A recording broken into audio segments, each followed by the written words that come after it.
La sexualité n'est jamais sans risque. Outre les infections sexuellement transmissibles, il existe aussi un traumatisme important que peuvent rencontrer les hommes durant les rapports intimes. Je vais t'expliquer dans cet article ce qu'est la fracture du pénis et surtout ce qu'il faut faire si cela devait arriver. Bonjour à toi, tu es bien sur la chaîne Harmonie des Corps. Cette chaîne est principalement destinée à ceux et celles qui voudraient améliorer leur vie de couple et avoir une sexualité plus plaisante. Je m'appelle Christophe, je suis thérapeute de couple et sexothérapeute et j'aide à travers le site harmoniedescorps.fr, harmoniedescorps.fr, grâce à mes articles, mes formations et mes accompagnements, à aider tout à chacun dans sa sexualité ou dans sa vie de couple. Avant de te préciser quoi faire en cas d'accident, il semble essentiel de comprendre ce qu'est réellement la fracture du pénis. En effet, on peut légitimement se poser la question, car tu l'auras sans doute remarqué, un pénis, c'est plutôt un organe mou. D'ailleurs, chez l'humain, il n'y a aucun os à l'intérieur pour le maintenir droit. On peut difficilement penser que cela peut casser.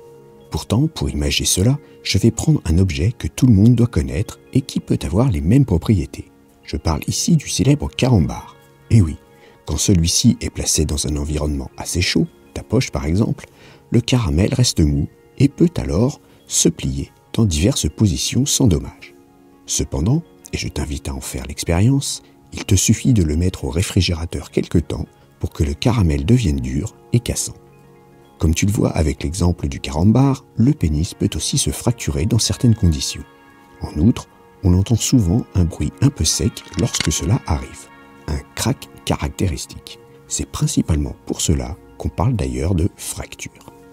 Tu l'auras compris, cela peut se produire en particulier lorsque le pénis est en pleine érection. Du reste, plus l'érection sera forte et plus le risque est important. Garde en tête l'expérience du carambar. La fracture arrive donc lorsqu'une poussée intense est exercée. La verge se plie trop fort et trop vite, provoquant la rupture des tissus dans le corps caverneux. À ce moment-là, le phallus fléchit et si la pression n'est pas interrompue à temps ou si le coup de rein est trop vif, la contrainte trop grande vient fortement courber l'engin. La fracture intervient au-delà d'un certain angle. Il peut varier suivant les individus, suivant l'âge, la forme physique, la rigidité, etc. Au niveau physiologique, c'est au sein du corps caverneux que le traumatisme se déclare. Si tu ne sais pas où sont les corps caverneux, je t'invite à revoir cette vidéo, dont je te mets le lien en haut à droite et dans la description. En effet, lors de l'érection, les tissus vont s'étirer et donc devenir moins épais et ainsi se déchirer plus facilement. Cela reste cependant un accident assez rare. Quels sont donc les symptômes après avoir entendu ce claquement sec? Première constatation, la douleur est présente, mais s'intensifie en fonction de la profondeur de la fracture. Ensuite, très vite, un hématome important se forme au niveau de la hampe de la verge. L'érection va disparaître rapidement. C'est à ce moment que va te revenir en mémoire l'emoji aubergine qui sert fréquemment lors des échanges coquins. Ta verge lui ressemblera alors très fortement, aussi bien sur la forme que la couleur. Souvent, il va également y avoir des gonflements significatifs des testicules. Lorsque la déchirure est profonde, l'urètre peut être touché. Tu pourras alors constater un écoulement sanguin plus ou moins important par le méa urinaire au bout du pénis. Quelles sont donc les situations à risque? Pour commencer, il faut savoir que les verges qui ont une tendance à se courber sur la droite ou sur la gauche pendant l'érection de plus de 15 degrés présentent des risques accrus. Pourquoi celle-ci en particulier? Eh bien, tout simplement, en cas de fausse route, le membre déjà incurvé et affaibli du côté du pli va avoir encore plus une proportion à se plier du même côté sur la zone initialement lésée. De plus, comme le pénis est courbé dans les va-et-vient, en cas de sortie du vagin ou de l'anus, le risque est plus fort de ne pas retomber précisément devant l'ouverture. Ainsi, plus ton pénis sera tordu et plus tu devras être vigilant lors des mouvements pendant la pénétration. En général, la fracture du pénis intervient dans 80% des cas pendant une relation sexuelle. Elle advient donc lorsqu'une poussée forte est exercée alors que le gland du pénis vient buter contre une surface. La plupart du temps, cela arrive lorsque le pénis, au moment d'un va-et-vient, sort du vagin ou de l'anus et s'écrase au retour contre le bassin plutôt que dans l'orifice initial. Il y a des postures qui offrent plus de risques que d'autres. La première est la levrette, car elle permet à l'homme, de par sa position dominante, de pilonner fortement ses partenaires. En cas de collision, c'est donc avec vitesse et énergie que le pénis va venir se plier. La seconde position est celle de l'Andromaque, car c'est alors ta partenaire qui va mener la danse.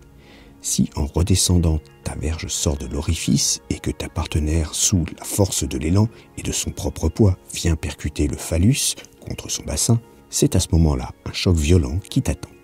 Enfin, il faut aussi faire attention aux pénétrations brutales, c'est-à-dire à vouloir pousser trop fort parce que cela ne rentre pas. La raison est souvent toute simple, tu es certainement à côté de l'orifice. Cependant, si la pression est trop brusque, alors le risque de fracture du pénis n'est pas à écarter. Enfin, dans 20% des cas, la fracture a lieu durant la masturbation. Certains hommes aiment quelque peu malmener leur pénis lors de cette pratique.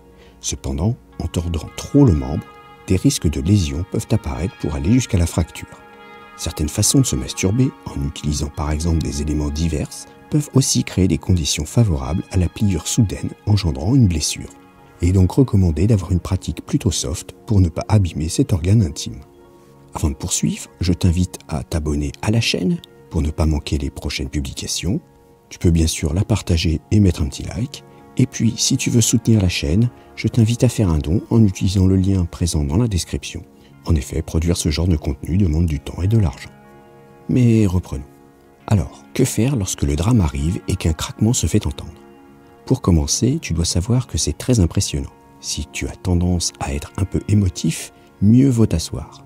Il en va de même pour la personne qui est à tes côtés. Cela évitera un traumatisme supplémentaire en cas de malaise.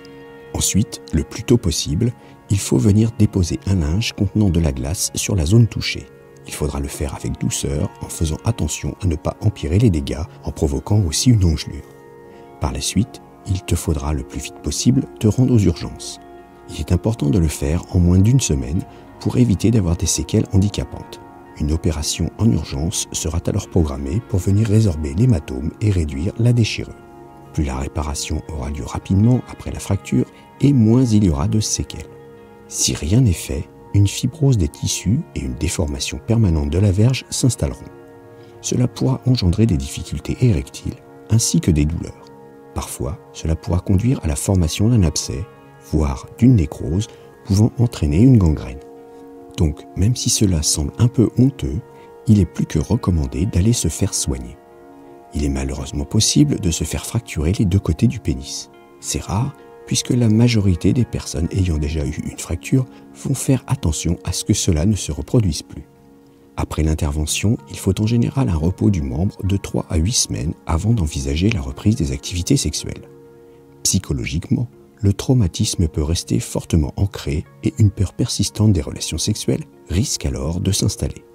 Dans ce genre de situation, il est nécessaire de se faire aider. Je t'invite, si tu es dans ce cas, à consulter mes offres d'accompagnement que tu retrouveras sur le site harmoniedécor.fr. J'espère maintenant que tu en sais un peu plus sur les risques et surtout ce qu'il faut faire en cas de fracture du pénis. En général, il est préférable de faire attention lors des pratiques sexuelles pour que cet accident n'ait pas lieu. Mais si cela devait arriver, il faut surtout ne pas en avoir honte et se faire soigner le plus rapidement possible afin que cela n'empire pas. Je t'invite à me dire dans les commentaires si tu as déjà vécu cette situation. Merci d'avoir écouté cette vidéo. Pour aller un peu plus loin et rejoindre le cercle des fins connaisseurs pour une sexualité épanouie, je te conseille de t'abonner à la newsletter. Tu retrouveras l'article complet, il te donnera plus de conseils et des astuces. Abonne-toi à la chaîne, active le petit pouce bleu, éventuellement ajoute un commentaire et à bientôt.